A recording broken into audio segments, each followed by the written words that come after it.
The Terminal List Dark Wolf is the follow-up to the 2022 Chris Pratt series Terminal List, which is based on books by author Jack Carr about James Reese. He is a Navy SEAL unit leader, and what happens in that series is that his family is murdered, and what you then get is a revenge story. This is the prequel series to that, based on the character of Ben Edwards, who is, of course, revealed to be the bad guy in the original series. So a lot of people are already kind of on their heels about how good of an idea it is to make a series, a prequel series based on a character that's revealed to be a villain in the series it's based on. I do think it works, and I do think it holds up to scrutiny in this.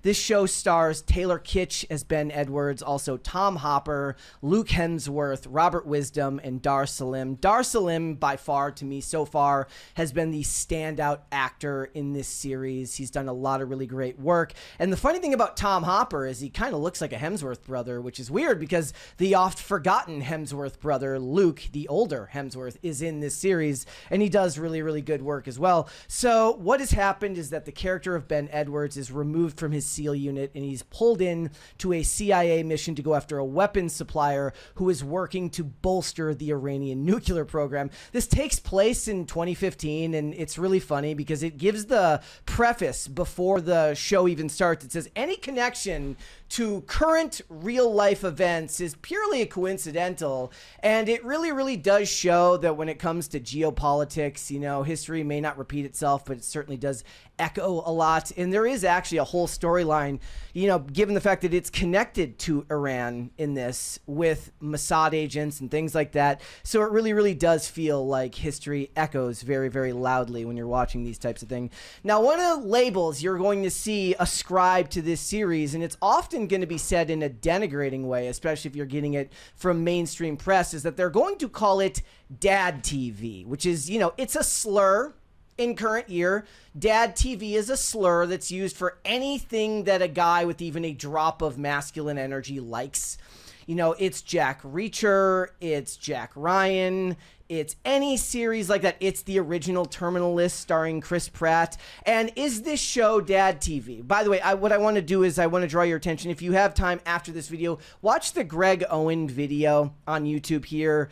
About Dad TV. He does a really, really great deeper length breakdown about what that is, and I think he does a really good job. Is this Dad TV? Well, the first scene in the show, it kicks off essentially with a large gunfight that cuts to a training montage cut to AC/DC. So I think that firmly qualifies it as Dad TV. Like, some of the greatest moments in this series, the thing that really ties it together for the dudes who are watching it, is you see discussion of weapons and tactics. These are the type of details that men are going to appreciate, and it's really, really going to stick with them. And the geopolitics really are just kind of a backdrop for a larger story that connects to these main characters.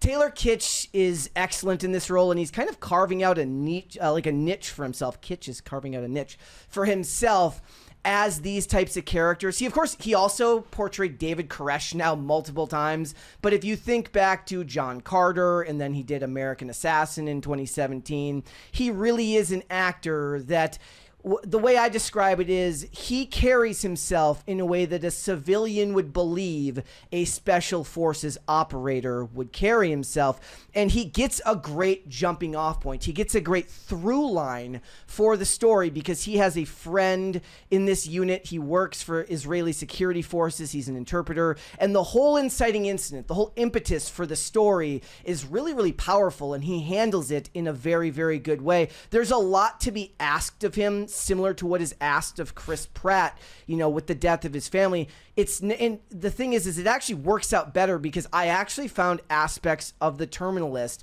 almost, it enters the realm of too depressing at times. It goes with the drab cinematography, the washed out colors.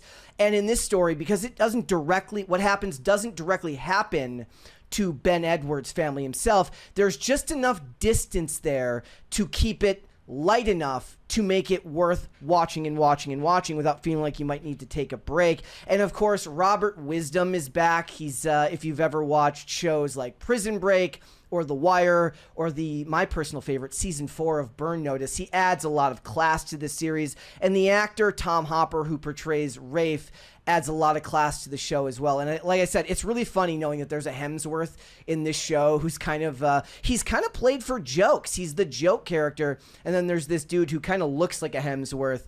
But the absolute standout character in this series so far is a character named Mo, portrayed by Dar Salem. He gets backstory, he gets haunting motivations, and a lot has already been asked of the actor, and he's executed it out very well. We're only up to episode 3. So basically each episode has one large action set piece or set piece in general that works as a way to push you into the next episode. In the first episode, there is a prisoner exchange and then a gunfight. In the second episode, they go to this nightclub, there's tracking, and then there's a gunfight.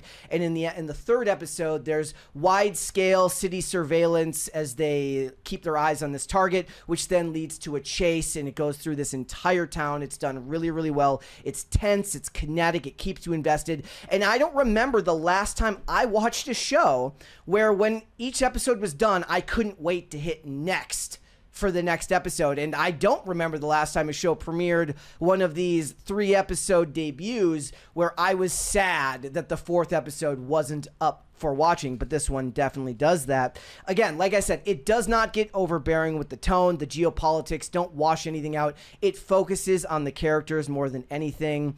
I will say that maybe my biggest complaint, and this is true with most what they call prestige TV, is that the episodes run on the long side. Look, they build out basically a team of tropes. You know, once you get through the first episode with his military unit and he's removed, they build out a team of tropes that are doing this, this side mission for the CIA. You've got the haunted veteran, you've got the jokey new guy, you've got the girl boss agent, you've got the tech girl from Mossad, the soft-spoken planner, and then the leader with his ride or die number 2, which is, of course, Ben and Rafe, and I think they all play their parts really well, and it runs the risk of feeling a bit crowded, but I suppose that's what the extra runtime is for, and this is one of the rare examples where I looked at a show that was saying an hour and 10 minutes long for an episode, and I didn't roll my eyes every time I started the next episode. It was really, really good.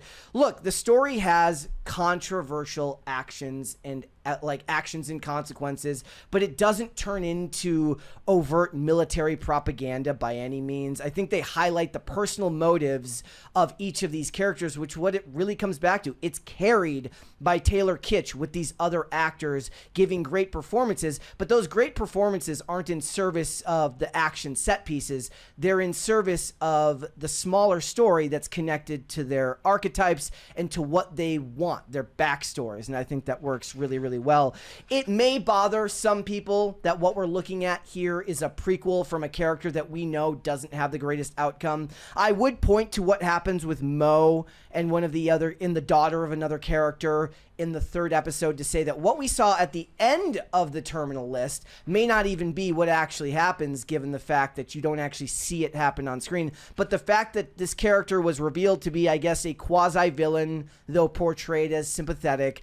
Ben Edwards is not portrayed in any way as this paragon of virtue. If anything, what it is, he's a paragon of honor to his teammates, and that ended up breaking down later, but it's a good emotional through line, and it makes watching a prequel worth your time. I would be interested to know, guys, if you watched the first season, I guess not even the first season, it's a limited series of Terminal List, does it bother you that what you're watching here, are prequel events? Chris Pratt does show up in episode 1 and 2, given that he's the producer on the show. I laugh because I look at it that even though he's the producer, I don't know if they can afford Chris Pratt at his daily rate now, I am sure. But let me know down below, guys, if you checked out episodes 1 through 3 of the Terminal List Dark Wolf. I tried to avoid spoilers as best as I could here. I had a really, really good time with this. I am going to continue watching it. I'm debating on whether I'm going to continue to do reviews for it, but at the very least, I can send you off knowing that this is something that if you are like me, and you love good dad TV, that this is the type of show that is worth your time. So let me know down below. Have you checked it out? If you guys don't know what it is, the podcast is Pop Culture Crisis. We are live Monday through Friday at 3 p.m. Eastern Standard Time. You should come hang out with us. See you there, guys. Thanks for watching. Listen to full episodes of Pop Culture Crisis on Spotify. Keep up with us on social media and make sure you subscribe and ring that bell so you never miss the show. Bye, guys.